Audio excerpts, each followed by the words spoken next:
지난 시간에 다뤘던 신정동 살인사건과 연결해서 자주 언급되는 2006년 서울 영등포구 노들길 살인사건을 들려드리려고 합니다.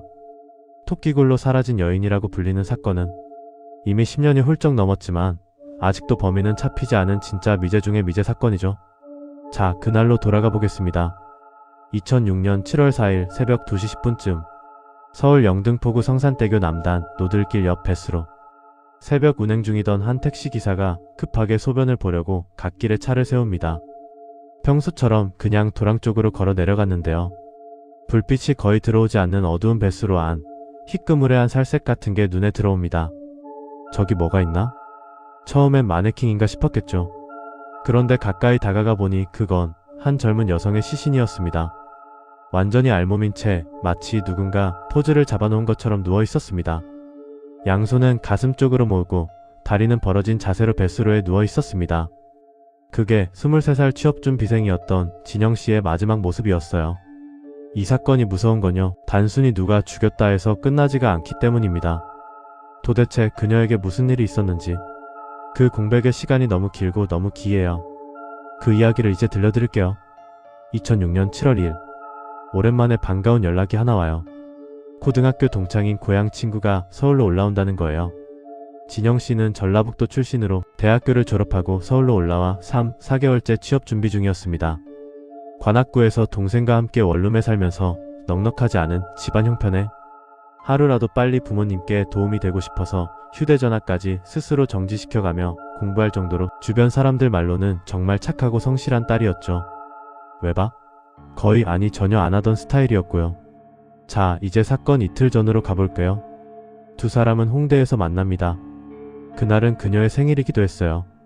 평소에는 술을 잘 못 마셨지만 그날만큼은 기분이 좋았는지 과하게 취할 정도로 술을 마셨다고 합니다. 문제는 그 다음입니다.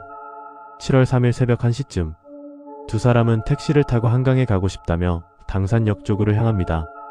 택시는 당산역 근처에 도착하는 중이었습니다. 그런데요. 택시가 완전히 서기도 전에 만취 상태였던 진영씨가 갑자기 문을 열고 혼자 있고 싶어 라는 말을 남긴 채 그냥 뛰어내리듯이 내립니다.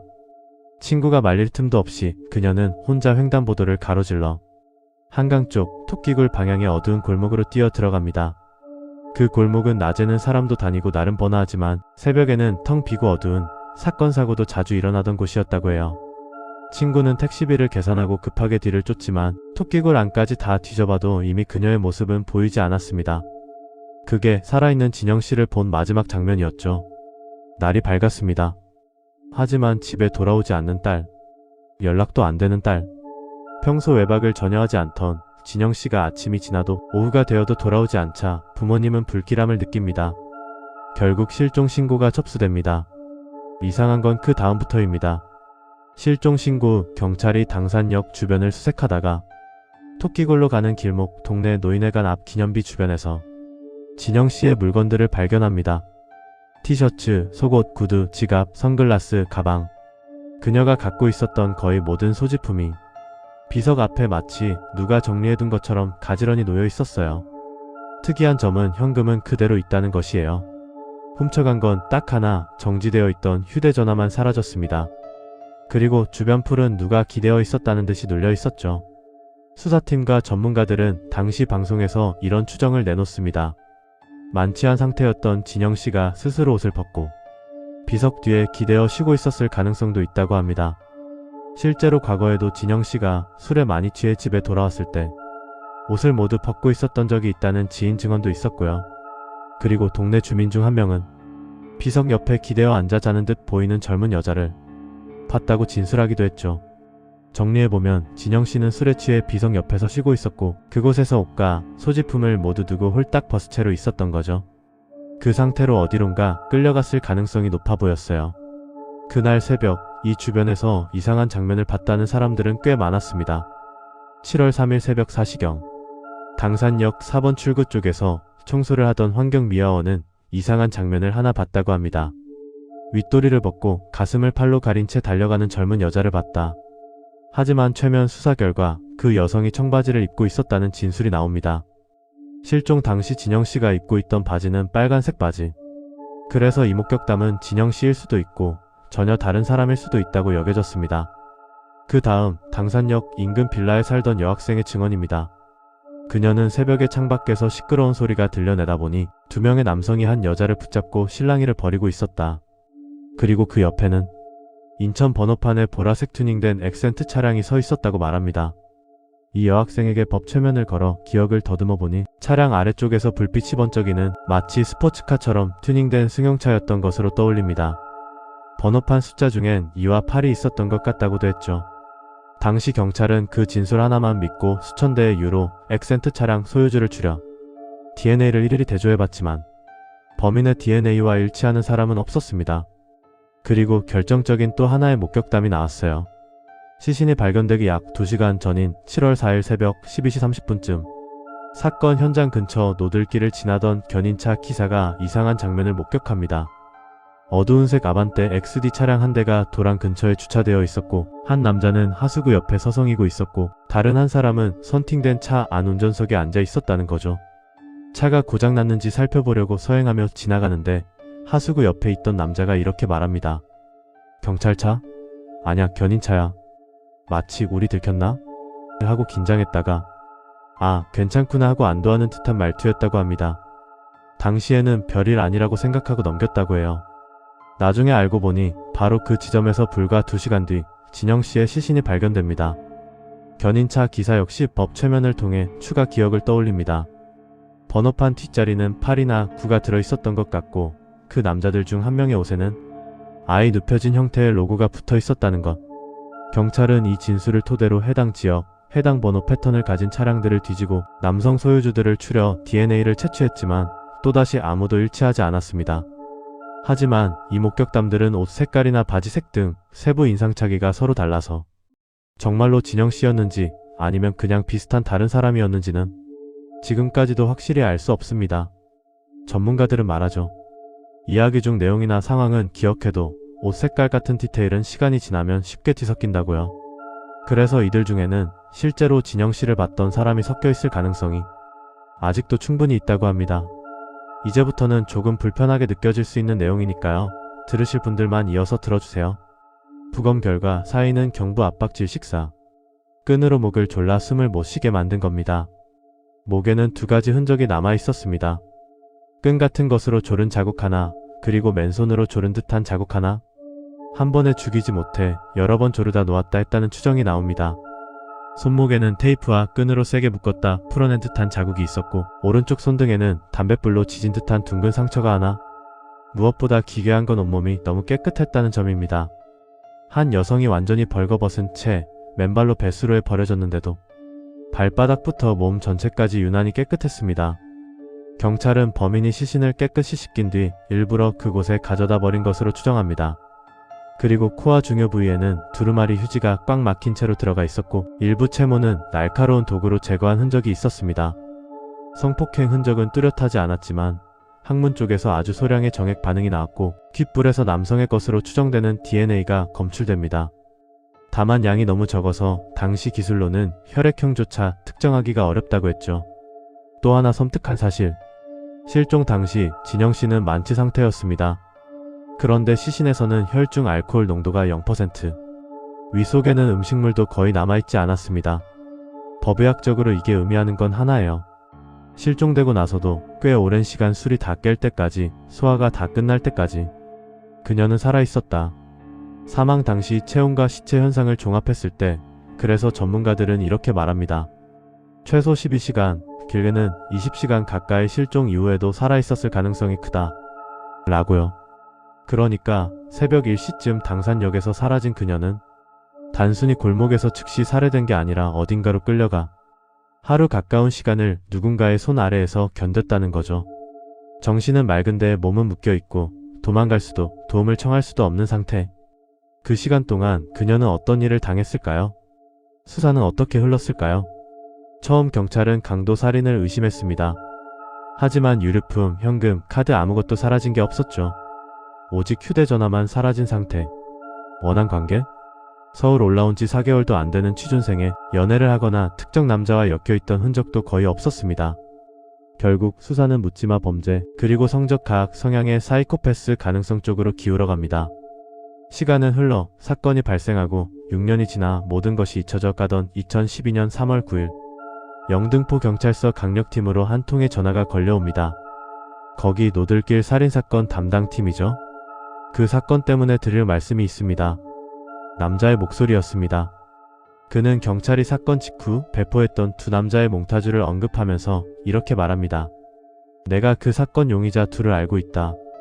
당시 나왔던 몽타주랑 얼굴은 비슷한데 키가 한 5cm 정도 작다. 처음부터 수사가 잘못됐다. 그때 함께 있던 친구들을 다시 수사해봐라. 경찰이 어떻게 알고 있냐고 묻자 그는 단호하게 말하죠. 그건 말해줄 수 없다. 통화는 거기서 끊깁니다. 추적 결과 전화는 강북구의 한 아파트 단지 안 공중전화에서 걸려왔습니다. 하지만 주변에 CCTV도 없고 수화기에서 지문도 나오지 않았습니다. 이 전화 단순한 장난 전화였을까요? 프로파일러들의 의견은 조금 다릅니다. 장난 전화치고는 내용이 너무 구체적이고 경찰 강력팀에 일부러 사건을 지정해 전화할 정도면 사건과 관련이 있거나 용의자와 꽤 가까운 사람일 가능성이 높다. 그 남자는 과연 누구였을까요? 실제 용의자의 지인일까? 공범일까? 아니면 너무 늦게 양심이 흔들리기 시작한 그날 그 자리에 있었던 사람이었을까요? 사건이 장기 미제로 남으면서 여러 가지 추측이 쏟아졌습니다. 그러던 중 2017년 서울지방경찰청은 이 사건을 원점에서 다시 분석하기로 하고 프로파일러 5명으로 구성된 행동과학팀을 꾸립니다. 그들이 주목한 건 시신 유기 장소 노들길 배수로였습니다. 노들길은 시간당 수백 대의 차량이 빠른 속도로 지나가는 도로예요. 게다가 진영씨가 버려진 지점은 교각 근처 풀이 무성한 곳이라 그냥 차로 지나가면 잘 보이지 않는 자리입니다. 즉 마침 지나가다가 우연히 발견한 장소라기보다 이미 그 지형을 잘 알고 있던 사람이 일부러 선택한 장소라고 보는 게 더 자연스럽다는 거죠. 여기서 다시 앞서 언급한 차량들이 떠오릅니다. 여학생이 봤다는 보라색 튜닝 액센트, 견인차 기사가 봤다는 어두운 아반떼 XD. 튜닝 전문가의 자문에 따르면 당시 이 지역에는 머플러를 개조하고 차체를 낮춘 일명 카폭들이 밤마다 모여들곤 했다고 합니다. 그들의 아지트 중 하나가 바로 노들길 옆 토끼굴 주변. 실제로 인근 주민들도 2006년 무렵 밤마다 튜닝카들이 모여 시끄럽게 달렸다고 증언했습니다. 차종도 공교롭게 겹칩니다. 그들이 자주 몰던 차가 바로 아반떼와 엑센트 쪽이었거든요. 그래서 프로파일러들은 이렇게 추정합니다. 납치할 때는 엑센트를, 시신을 버릴 때는 아반떼를 사용한 2인조 혹은 더 많은 인원의 카폭 그룹이 범인일 수 있다. 하지만 이 역시 명확한 증거가 없습니다. DNA가 일치하지 않는 이상 지금까지는 어디까지나 가능성일 따름이죠. 여기서 이 사건을 더 소름 돋게 만드는 또 하나의 축이 등장합니다. 바로 신정동 연쇄 살인사건, 그리고 그 연장선으로 불리는 엽기토끼 사건입니다. 신정동 연쇄살인은 2005년 서울 신정동 일대에서 6개월 간격으로 2명의 여성이 납치 살해된 사건입니다. 하지만 얼마 전 신정동 연쇄살인 사건의 2차 살인에 대한 범인은 잡혔죠. 이 사건이 있을 당시 신정동 연쇄살인 사건의 2차 범인은 구치소에 있었다고 합니다. 시간이 지나면서 이 사건은 각종 커뮤니티와 방송을 통해 알려졌고 여러 가상의 용의자 리스트가 떠돌게 됩니다. 정리해보면 이런 사람들입니다. 신정동 연쇄살인 사건과의 연관성, 당시 노들길과 토끼굴 근처에 자주 모였다는 폭주족, 시신을 발견한 택시기사, 함께 술을 마셨던 친구, 공중전화로 전화를 건 남자까지. 하지만 이 모든 건 어디까지나 추측입니다. 경찰이 공식적으로 어느 한 사람을 범인 혹은 공범으로 특정한 적은 없습니다. 그래서 이 사건은 지금까지도 수많은 질문을 남기고 있습니다. 첫째, 왜 진영씨는 갑자기 택시에서 내려 도망치듯 달려갔을까? 술에 취한 충동이었을까? 누군가의 연락을 받은 걸까? 아니면 택시 안에서 뭔가 불안감을 느꼈던 걸까? 둘째, 비석 앞에서 스스로 옷을 벗었을까? 아니면 강요당했을까?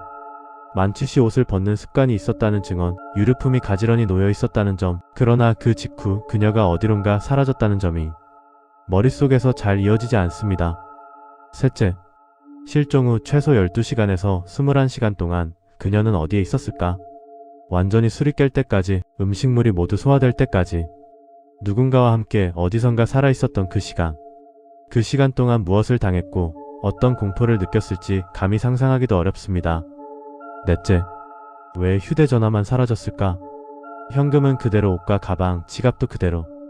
정지된 상태라 통화 기록도 거의 없었겠지만 혹시라도 남아있을 무언가를 범인이 두려워했던 걸까요? 다섯째, 이 사건은 정말 신정동 연쇄살인과 무관한 걸까? 범행 패턴, 시기거리, 인조 가능성 모든 게 묘하게 이어지는 듯하면서도 마지막 한 끗이 부족한 상태로 지금까지 이어지고 있습니다. 이 사건은 공소시효 제도 변화로 인해 법적으로는 언제든 다시 수사가 가능하지만 지금 이 순간까지도 범인의 정체는 밝혀지지 않은 미제 사건으로 남아있습니다.